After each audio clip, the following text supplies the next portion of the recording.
Kyung is Associate Professor of Ecumenical Studies at Union Theological Seminary in New York City, where I met her for this interview.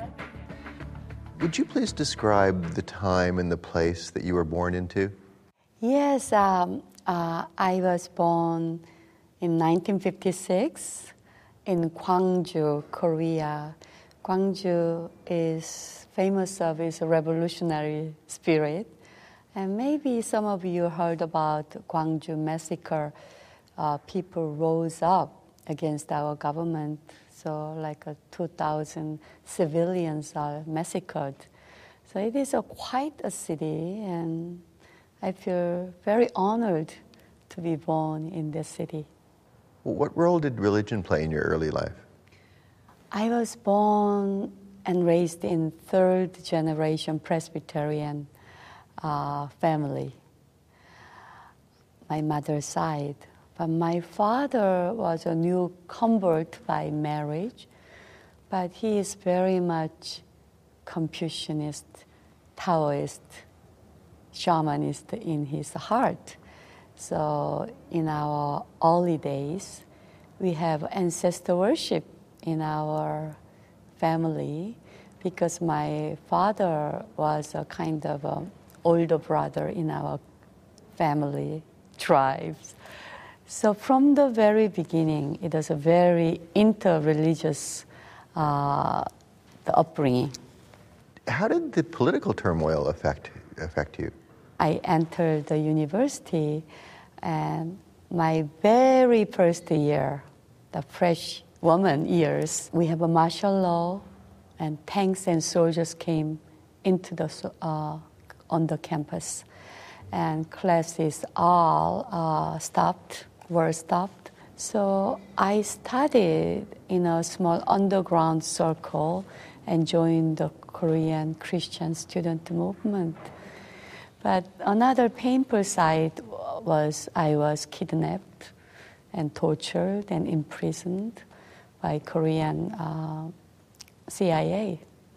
So it was very exhilarating, also very painful time for me. What do you think was the spiritual impact of that experience? It made me a theologian. It made me a spiritual seeker. It made me kind of a theologian, feminist liberation, pluralistic theologian. That's the intellectual side, but personal side, in a very ironical way, in that torture chamber, I encountered God.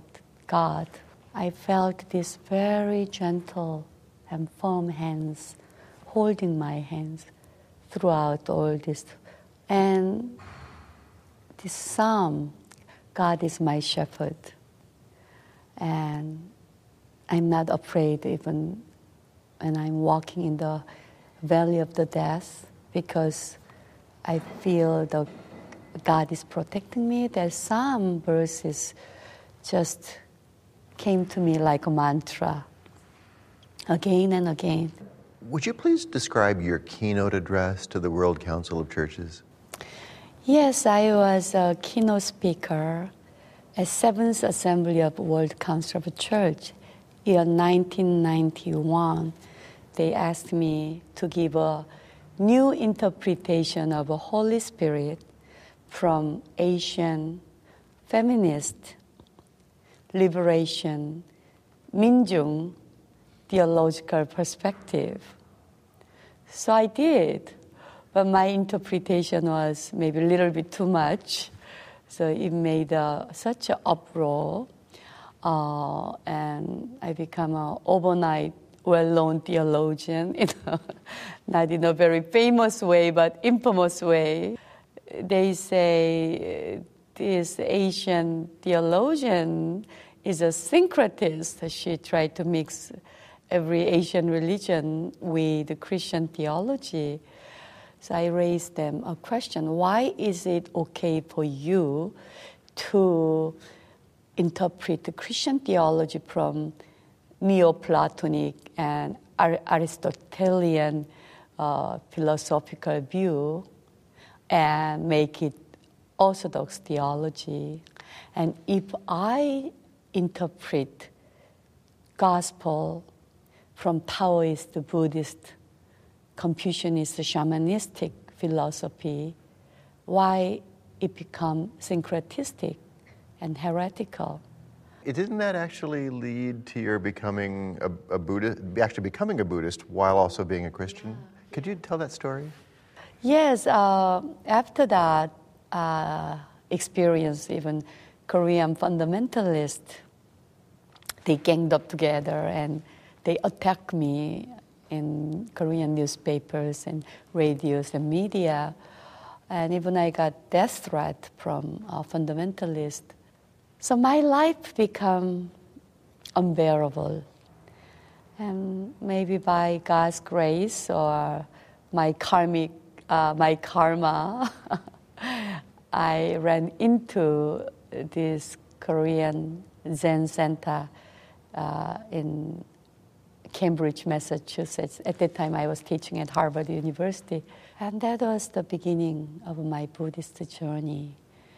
First, could you reflect on, as a Christian theologian, what's the role of the cross for you? As a liberation theologian, I always see cross as it is a political torturing equipment. And under Roman Empire, they used the cross to persecute political prisoners. So I feel Jesus Jesus was killed by Roman Empire and also by these corrupt religious authorities in his time. And so he paid the price for his vision.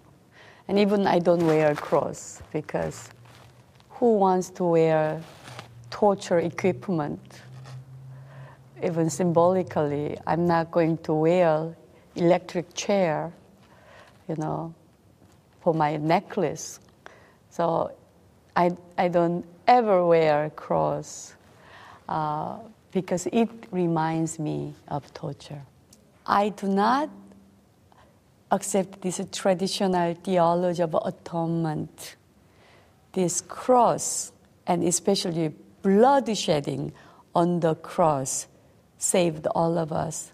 And this is not the end, because after the cross, Jesus' movement is blossomed.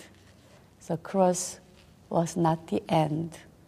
What do we need to be saved from? We need to be saved from, in traditional term, sin. In a traditional interpretation of a sin is our self-centeredness, our pride, our greed, and our power hunger. All this combined.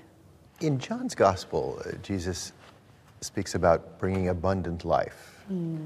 How do you understand that concept of abundant life? I think abundant life is life which you are in relation to God.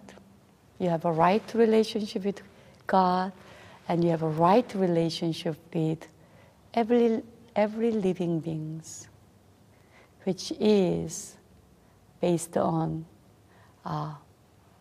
mutuality, reciprocity, respect, balance, and harmony.